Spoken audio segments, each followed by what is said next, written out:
90 WMRN. And Scott Spears earlier interviewed Dr. Joyce Brothers on the subject of suicide, and here's that interview. This is Scott Spears, and today the topic is suicide. Joining me is world-renowned psychologist Dr. Joyce Brothers. Dr. Brothers, thank you so much for joining us today. Thank you. It's an extremely important topic, and the more we learn about it, the more we're able to do something about it. That's exactly right. Now, speaking of that, why is suicide such a taboo subject in most people's eyes? I mean, you hardly ever hear of it. Well, the reason is that it's scary.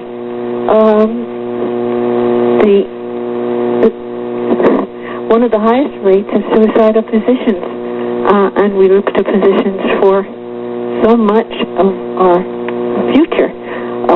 And the possible reasons for the higher rate of suicides among physicians than in other occupations is that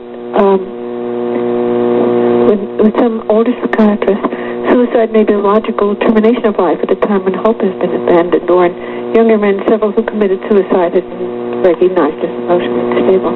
But that's scary when some of our most admired people are very high in the list of individuals who try to take their own lives.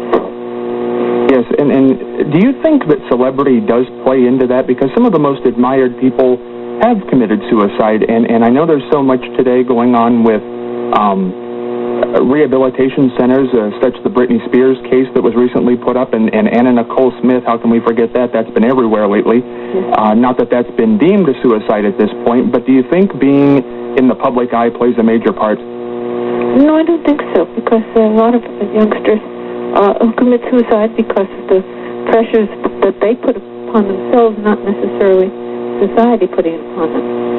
I think there are some people who try for a sense of importance to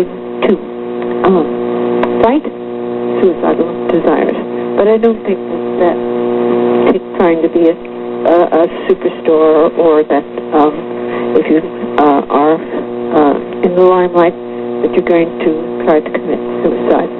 If we think of all the people who are in the limelight now, and the number who have tried, most of the time, suicide, it never becomes socially acceptable.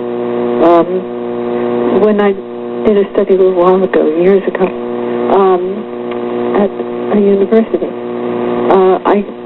the students asked specifically for my topic to be suicide, and I was concerned about, that I might be planting ideas, and we talked it over, the college faculty, and I talked it over, and we felt that it was, as long as it was the student's desire, I should do that. And after I finished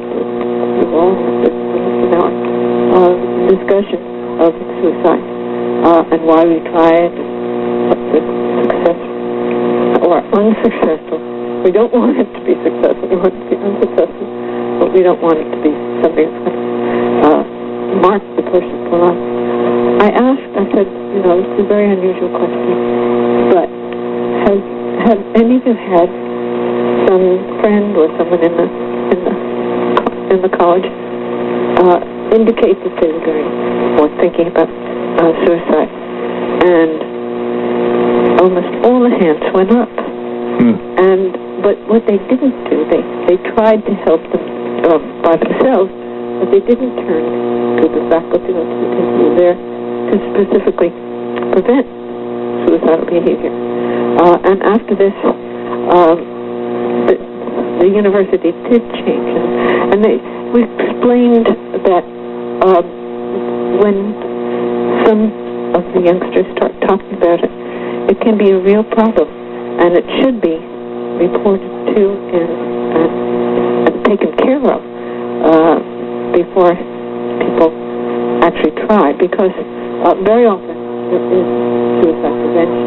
It depends on finding help when it's needed the most. Exactly right. What do you believe are some of the warning signs to look out for in a suicide patient?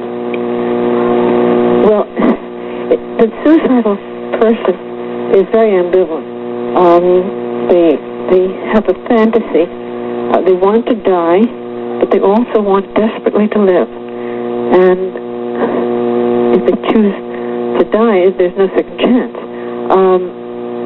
A person intending to kill himself almost always leaves clues, and the clues have to be seen as cries for help, because if a suicidal cry can be heard, a life can be saved. And